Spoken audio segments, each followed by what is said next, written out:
Hello বন্ধুরা, তোমরা কেমন আছো? আশা করি তোমরা ভালো আছো। তো আমিও ভালো আছি। আজকে হলো বুধবার।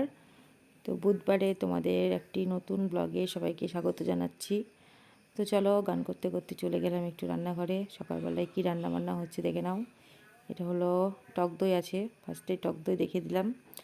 তারপরে যে আছে আমডাল, আমডাল হচ্ছে। আর হলো ডিমের ঝোল, কারণ আজকে মাছ খেতে ইচ্ছে হচ্ছিল না সেই জন্য। আর এটা হলো আলু, ভেন্ডি, মুসুরি ডালের বড়ি, বেগুন, পটল, ডাঁটা দিয়ে একটা চচ্চড়ি হয়েছে। আর এই মাছটার একটু পেঁয়াজ লঙ্কা দিয়ে পুরপুরে হবে। আর আমের চাটনি তো সবসময়ই থাকে, ফ্রিজে আছে। তো সকালবেলায় খেলাম দই চিড়ে, বৈকালবেলায় খেলাম ডিম টোস্ট। আর দুপুরবেলা তো মেনু দেখলেই, দুপুরবেলায় ওই দিয়ে খাওয়া হয়েছিল।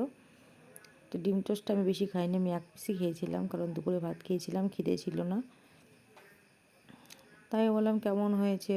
তো তোমরা তো শুনলে কেমন হয়েছে বললো। তো আমি এইটুকুই খেতে হতে তোমাদের সাথে একটু শেয়ার করলাম। লাইন ছিল না, প্রচণ্ড কষ্ট হচ্ছিল। তো রাত্রেবেলায় অনেকটা রাতে লাইন এসছে, তাড়াতাড়ি করে আলু পটলের একটা তরকারি আর ভাত করেছি। আর সকালবেলাকার তরকারি একটু ছিল। তো দুবার ডিম খাওয়া হয়েছে দেখলে, সেই জন্য আর ডিম ভাজিনি। রাতে খেলাম দই আর মুড়ি। তো সম্পূর্ণ ভিডিওটা দেখলে যদি ভালো লেগে থাকে, লাইক কমেন্ট শেয়ার সাবস্ক্রাইব করো। সবাই ভালো থেকো আর আমার ভিডিও দেখতে থেকো। যদি কোনো জায়গায় ভুল হয়ে থাকে আমাকে কমেন্টে জানিও, আমি অবশ্যই ঠিক করে দেবো। বাই।